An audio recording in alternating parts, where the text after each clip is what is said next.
lovely people, I'm back with another video, and again I'm going to target our generation and talk about what is the issue. Where does the issue lie? What are we suffering? What is happening with us? Again, it's about you, it's about me, it's about all of us. So now I'm going to address the first issue today, and maybe there will be in the future videos I'll be addressing other issues related to our generation. We are a great generation. I absolutely love how we are raising voice and we are trying to change the world with all the things that are bothering us, maybe environmental issues. But there is another issue that a lot of us are struggling with, that are relationships. And I see so many broken people, and I see so many people double tapping on those quotes because you have been heartbroken.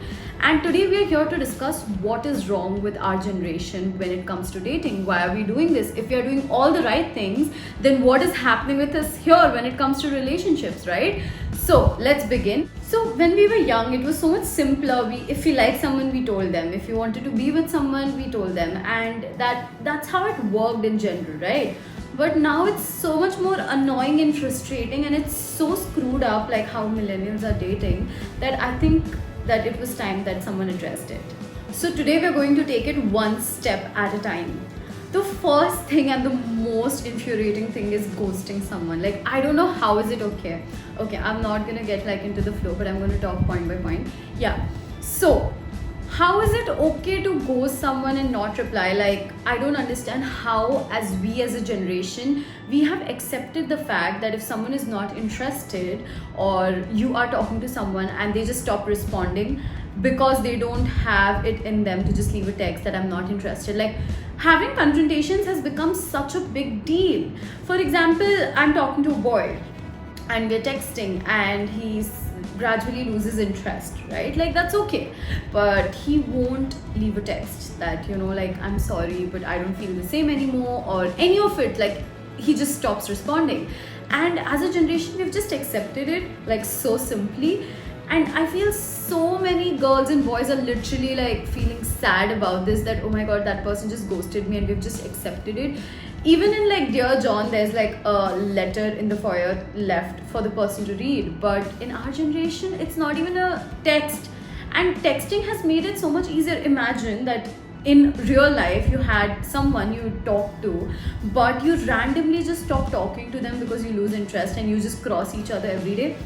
That's totally insane. Like, I don't know how have we accepted it. Like, if you're watching this and if you think you're doing this, don't worry, I'll have a video in which what can you change about yourself to stop doing this. But know that you need to stop ghosting people. That is the first point. Okay, from ghosting I'll come to the second point, which is that what I have seen and what I see most people do is that they don't feel accountable for their actions. Like, for example, if someone hurt someone, a lot of boys, a lot of girls, they just ghosted someone. They don't even feel responsible for their own actions. They think that, okay, I am who I am. Oh my god, that sentence when someone says, this is who I am, like, if you want to be here, you can be. The sentence is not supposed to be applicable like that. It means that you shouldn't try to change a person. It doesn't mean that you just hurt someone and then you're like, bro, I'm like this, you can leave if you want. Like, no, you cannot do that. That's like super wrong. You need to be accountable for hurting someone. If someone comes and tells you, I felt hurt about this, you can try and talk to them that it wasn't intended. Like, it isn't so hard, guys. And I'm sorry if it feels like an attack, but I know a lot of people need to hear it, and that's why I'm here to tell you guys. The third thing is getting physically involved. I think when I was in college also, I saw a lot of people do casual flings, and then I even saw that a friend who said that it's casual and all of that, that person got attached to every single fling. And I was like, okay, so I don't mind you getting attached, but the person in front needs to be on the same page. Like, why is it getting physical with someone so important? Because if you get physical with that person and just start dating them without even understanding and knowing who they are, there is no future to that relationship, and half of the relationships end because you get physical in the first stage itself. If it starts with a one night stand, chances are, yeah, it might work out too, but like, chances are it won't work out because all you started was getting physical with someone rather than talking about your emotions and talking about yourself. So There is no base, no foundation, no trust, no communication, absolutely nothing that a relationship requires. So how are you expecting it to last? That's why so many relationships have problems. Like, stay calm, meet a new person, get to know them, then decide if you want to be friends. Do you like them? I say this to all my friends, and trust me, like, this is the major point, that they just end up having some physical connection, like physical something, and it's done. And one or the other person is still feeling bad and wanting to talk to the other person, and the other person doesn't care. And why don't they care? Because that's what our generation has come to. I'm coming to more points related to that. The fourth point that I want to talk about is actually not being able to communicate or show emotions, because a lot of people just frown upon it because they feel that, okay, someone's talking about their emotions, that's gross. I've seen it. I have legit seen people doing it. Would you be able to just talk openly about your emotions to someone without cringing? Because it's just something that a generation thinks is not okay to talk about our emotions. Like, absolutely nothing. I have in fact seen, like, I'm a super emotional person. I express a lot. I'm super open. So I know what kind of a person I am. But then when I try to express, when I have talked to people about emotions, they get a little taken aback that, okay, someone is talking about their emotions. And I'm like, it's sad, not for me, but for them, that they're not able to understand emotions. This is the basic of life. Like, I'm telling you, there is nothing else that you need in life except that someone understands your emotions, someone wants to know you, someone wants to talk to you, someone wants to make sure you're okay. Because in the end, I have seen that a lot of people in our generation are just broken somewhere because of so many issues that are happening. And I know a lot of people are vocal as well, but emotions are okay. Not just men, even women don't talk about their emotions because they feel that, okay, I'm too attached to that person, but I shouldn't express it because that person might feel taken aback. It's okay to tell a person that you love them. It's your feeling, right? No one can decide it for you. One point that I forgot to add was, when someone expresses their emotions, they come across as clingy. They come across as someone you definitely start avoiding them. A question that a lot of girls ask is, why do men put efforts in the beginning and then they don't when it's at a later stage? Because they say that they like the chase, they don't. So what happens is, in the beginning of a relationship, a girl and a boy, the boy starts putting efforts and they try to woo the girl, and the girl says, okay, I want to be with you, and then she starts expressing that, okay, I like you and all of that, and that just takes the guy back, and he's like, okay, she likes me. Like, it becomes suddenly a turn off for the person that, okay, she likes me. Why? Start questioning yourself. Why someone showing affection or being honest about their opinion is making you feel this way? That's like nice that someone's telling you they like you. Then why is it such a turn off? The fifth point, and a super funny point, because I think I'm super different. Like, I was supposed to born in some older generation, but we are so strategic about our responses. I have done it too, I won't deny. But the point is that I'm a person, if you text me, I will mostly be available and reply. But even I have become this person now that because I'm busy all the time, I cannot reply. I don't do it with like boys or anything like that. But I'm sure you or any of your friends would have done this, that they form a reply, they make sure that they just don't send it immediately. And you know why does that happen? Because that comes across as too desperate, too available and unbusy. Who made these rules? Who is saying all of this, and why are we doing this? I don't understand that. Why responding immediately? Why responding to a person? If you like them, or even if you don't like them, you just want to respond and you have your phone and you reply, then why can't you just like reply? Why do you have to think that, okay, in the older generations there were pigeons and it actually took time, but we have like instant messenger. Why can't we just pick up our phones and just text? Why is it so bad?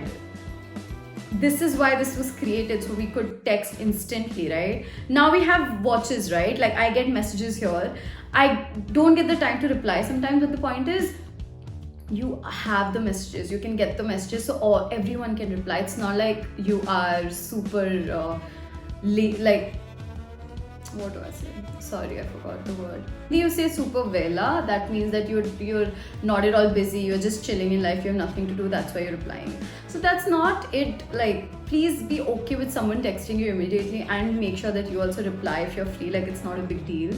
And as I was talking about options, I'll come to the seventh point. There's always going to be someone better that you want to be with. There's always going to be someone new that you want to be with. A lot of times people just don't want to reignite their flames and be together because they want to be with someone else who's much cooler, much nicer. And like the beginning, the attraction that's there in the beginning, it gradually fades away because people don't want to put in that effort. But that's like the basis of any relationship, right? And if you move on to someone else, you're again going to do the same thing. You're going to see someone else better. So they always say that the grass is greener on the other side, and that's so true with relationships as well. You're always going to think that, oh, they are a perfect couple. Oh, I think he is cooler than what the boyfriend I have now. Maybe let's go jump to them. This sense of insecurity, this sense of instability comes from everything that's happening around us, the parents, the environment, and so much more that is happening. And since we don't have like a guidance of what we're supposed to do, our generation is just all over the place regarding that. And as I'm talking about this, don't worry, this is not like an attack on all of you. It's just we're trying to understand what's happening, and then we'll move on to the solutions. The next video will be on solutions, and that's why I keep repeating it, so that you guys don't think that I'm attacking you in any way. I'm here to help, and I want all of us to change. The eighth point is, we all have kind of become content with being alone. It's because most people want to focus on their career, and they think that I want to focus on my career, and finding someone I love will be quite tough on that journey. There's a balance that needs to be created, and people forget that they deserve to be loved. Or a lot of times this can also happen that they do not like the person back who liked them because they're too emotional. As I said, that something or the other you're going to find, just so that you can accept that, okay, I'm okay by being alone. You're going to find like small reasons to not date a person. You're going to not want to sacrifice or compromise, because our generation, this is what being taught to us by a lot of vocal people. I say that you be independent. I say that you voice out what you want. But that doesn't mean that you just decide not to sacrifice and compromise a little bit for your partner. If supposingly you want a dish, you want like bruschetta, or maybe your partner wants garlic bread. So you guys can settle, like once you can have bruschetta and the next time you guys go out you have garlic bread. It's like a balance that you need to create. If you're just stubborn that I want to have bruschetta and I'm not going to change that, then that's just not okay. That's not how life works. And then you're going to believe that you're happy alone, but at some point that loneliness is going to stick in, and you're going to regret that, okay, why did I give myself a chance? Why didn't I give him a chance? Why did I give her a chance?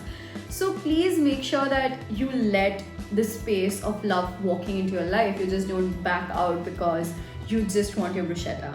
Adding on a small point, when you're sharing that garlic bread with your partner or with the person you love, you're gonna feel so much happiness that you sacrificed on something, and now you guys are sharing. Like that feeling will be more than what you wanted with bruschetta. Like it's you cannot compare that feeling, and you cannot compare bruschetta. I know food is everything, but again, garlic bread is also food.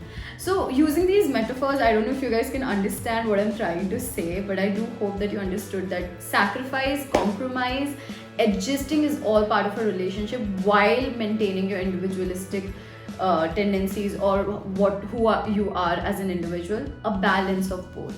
The ninth and the last point, which is super important, and I think a lot of you might even relate to this like quite a lot. Those almost relationships, or those FWBs, and even those unofficial relationships where you don't know what direction it is going because the other person is too scared to commit.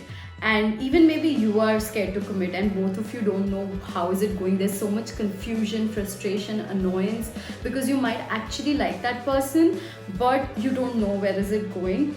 This creates a lot of issues because you want to be loved, you want to be known, you want to know that okay, this person is mine, but you just can't do it because of these insecurities. As I said, that these are just things that we are doing as millennials, and next video will be why is it happening. I will give you an explanation on why is that boy behaving like this.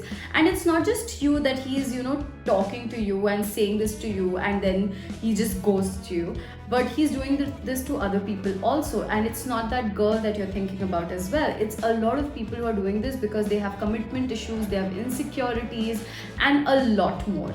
And I know there are guys and girls who double date just to stroke their ego because they're not like true to themselves. That's why they do this to other people. So make sure, guys, that you share this with people who you think need to hear that what is happening with our generation. And make sure that you like, subscribe, and share. Please don't forget to press the bell icon down here to subscribe, because the next video is super important to understand why is this happening. Everything I said today, make note if you are doing any of this, because falling in love is a beautiful feeling. And if you are too scared to jump, those swimming lessons where you just jump and like you don't jump, someone just pushes you and then you just come up because you want to swim and you want to survive. This is how it is. You have to take that risk to survive. You have to take that risk to feel that love feeling. So make sure that you share this, and if you have any questions related to this, or if you want to talk to me, you can message me on my Instagram. I've left my Instagram handle as well. You can comment here anyway, and you can also leave any comments for me. I will definitely look at them. Please make sure to share it. I will see you guys next time. Don't forget to be here next time, next Friday, and watch the next video because it's super important. Till then, bye, take care.